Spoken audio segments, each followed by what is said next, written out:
بسم اللہ الرحمن الرحیم۔ السلام علیکم ورحمۃ اللہ وبرکاتہ۔ الحمد للہ رب العالمین والصلاة والسلام علی سید المرسلین محمد وآلہ وصحبہ اجمعین وبعد۔ حاضرین و ناظرین، یہ درس نمبر 825 ہے اور آج سورہ توبہ کی 2 آیتوں کی تلاوت اور تشریح کی جائے گی۔ آیت نمبر 113 اور 114، 113 and 114۔ چلیے سب سے پہلے ان 2 آیتوں کی تلاوت کرتے ہیں، لفظی ترجمے اور ترجمے کے بعد تشریح کرتے ہیں۔ اعوذ باللہ من الشیطان الرجیم، بسم اللہ الرحمن الرحیم۔ ما كان للنبي والذين آمنوا أن يستغفروا للمشركين ولو كانوا أولي قربى من بعد ما تبين لهم أنهم أصحاب الجحيم وما كان استغفار إبراهيم لأبيه إلا عن موعدة وعدها إياه فلما تبين له أنه عدو لله تبرأ منه إن إبراهيم لأواه حليم۔ صدق اللہ العظیم۔ لفظی ترجمہ یوں ہے، ما کان نہیں ہیں لائق للنبی نبی کے، والذین اور نہ ان لوگوں کے جو آمنوا ایمان لائے، ان یستغفروا کے بخشش طلب کریں وہ اللہ سے، للمشرکین مشرکوں کے لیے، ولو کانوا اگرچہ کہ ہوں وہ اولی قربا قرابت داری، من بعد ما بعد اس کے کہ تبینہ واضح ہو گیا، لہم ان کے لیے، انہم کہ بلا شبہ وہ اصحاب الجحیم دوزخی ہیں۔ وما کانا اور نہیں تھا استغفار بخشش طلب کرنا ابراہیم کا لابیہ اپنے باپ کے لیے، الا مگر عن موعدۃ ایک وعدے کے سبب، وعدہ جو وعدہ کیا تھا اس ابراہیم نے ایاہ اس باپ سے، فلما پھر جب تبینہ واضح ہو گیا، لہو اس ابراہیم کے لیے، انہو یہ کہ وہ عدو دشمن ہے، للہ اللہ کا، تبرأ تو وہ ابراہیم بیزار ہو گیا، منہ اس سے، انا بے شک ابراہیم لأواہ البتہ بہت آہوازاری کرنے والے، حلیم بردبار تھے۔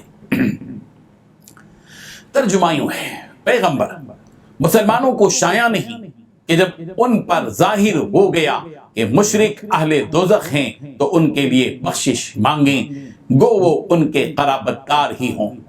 اور ابراہیم کا اپنے باپ کے لیے بخشش مانگنا تو ایک وعدے کے سبب تھا جو وہ اس سے کر چکے تھے، لیکن جب ان کو معلوم ہو گیا کہ وہ اللہ کا دشمن ہے تو اس سے بیزار ہو گئے۔ کچھ شک نہیں کہ ابراہیم بڑے نرم دل اور متحمل تھے۔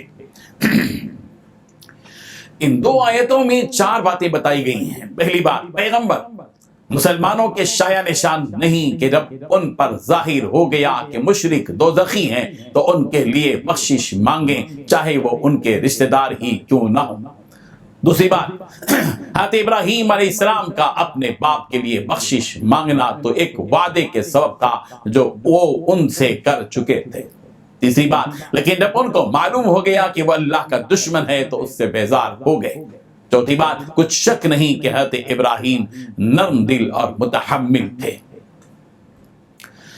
بزرگان محترم، اس آیت کے شان نزول کے سلسلے میں مفسرین نے عموماً 3 واقعات نقل کیے ہیں۔ پہلا واقعہ بخاری شریف میں یوں ہے کہ جب رسول رحمت صلی اللہ علیہ وسلم کے چچا ابو طالب کی وفات کا وقت آیا تو رسول رحمت صلی اللہ علیہ وسلم ابو طالب کے پاس گئے۔ وہاں اس وقت ابو جہل اور عبداللہ بن ابی امیہ دونوں موجود تھے۔ رسول رحمت صلی اللہ علیہ وسلم نے اپنے چچا ابو طالب سے فرمایا، چچا جان لا الہ الا اللہ کہہ لیجئے، میں اس کو آپ کی سفارش کے لیے اللہ تعالیٰ کے حضور پیش کروں گا۔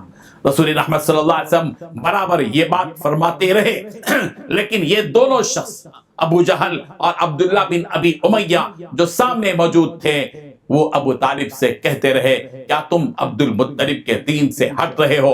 بالآخر ابو طالب نے یہ کہہ دیا کہ میں عبد المطلب کے دین پر ہوں اور لا الہ الا اللہ کہنے سے انکار کر دیا۔ پھر اسی پر ابو طالب کی موت آ گئی۔ رسول رحمت صلی اللہ علیہ وسلم نے ارشاد فرمایا کہ میں آپ کی بخشش کے لیے اللہ تعالیٰ سے دعا کرتا رہوں گا جب تک کہ مجھے اس سے منع نہ کیا جائے۔ اس وقت یہ آیت نازل ہوئی، ما کان للنبی والذین آمنوا ان یستغفروا للمشرکین، نبی کو اور دوسرے مسلمانوں کو یہ جائز نہیں کہ مشرکوں کے لیے مغفرت کی دعا کریں اگرچہ کہ وہ رشتہ دار ہی ہوں۔ ترمذی میں ہے کہ جب رسول رحمت صلی اللہ علیہ وسلم نے اپنے چچا ابو طالب سے فرمایا کہ لا الہ الا اللہ کہہ دو، میں قیامت کے دن تمہارے لیے گواہی دوں گا، تو اس پر ابو طالب نے کہا کہ اگر قریش مجھے یہ عار نہ دلاتے کہ گھبراہٹ میں ابو طالب نے لا الہ الا اللہ کا اقرار کر لیا تو میں اسے پڑھ کر تمہاری آنکھیں ٹھنڈی کر دیتا۔ رسول رحمت صلی اللہ علیہ وسلم کے دل میں بڑی خواہش تھی کہ چچا جان ابو طالب اسلام قبول کر لیں۔ اللہ تعالیٰ نے رسول رحمت صلی اللہ علیہ وسلم سے فرمایا انک لا تہدی من احببت ولکن اللہ یہدی من یشاء، سورہ قصص آیت نمبر 56 آپ جس کو چاہے ہدایت نہیں دے سکتے بلکہ اللہ جس کو چاہے ہدایت دے گا۔ اور دوسرا واقعہ جو بتایا گیا یہاں حضرت ابو ہریرہ رضی اللہ عنہ سے روایت ہے کہ رسول رحمت صلی اللہ علیہ وسلم نے فرمایا کہ میں نے اللہ تعالیٰ سے اپنی والدہ کے لیے استغفار کرنے کی اجازت مانگی تو مجھے اجازت نہیں دی گئی، اور میں نے ان کی قبر کی زیارت کی اجازت مانگی تو اجازت دی گئی۔ تم قبروں کی زیارت کرو، وہ موت کو یاد دلاتی ہے۔ تیسری بات جو واقعہ حضرت علی رضی اللہ عنہ سے ترمذی نے یہ روایت کیا ہے، کہتے ہیں میں نے ایک آدمی کو سنا کہ وہ اپنے ماں باپ کے لیے استغفار کر رہا ہے جبکہ وہ دونوں مشرک تھے۔ میں نے اس سے کہا کہ کیا تم اپنے ماں باپ کے لیے استغفار کرتے ہو جبکہ وہ دونوں مشرک ہیں؟ اس نے کہا حضرت ابراہیم نے تو اپنے باپ کے لیے استغفار کیا جبکہ ان کے باپ مشرک تھے۔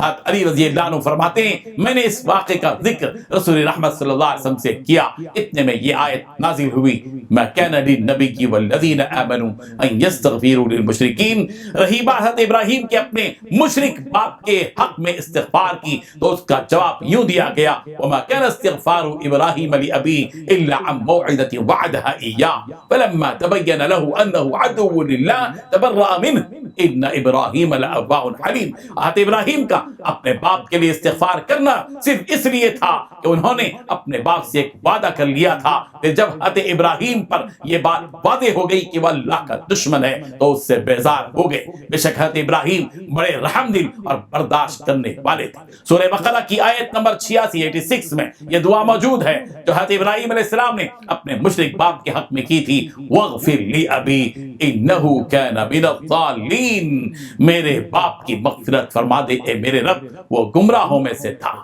اللہ تبارک و تعالیٰ ان حقائق کو سمجھنے کی توفیق عطا فرمائے۔ وآخر دعوانا ان الحمد للہ رب العالمین۔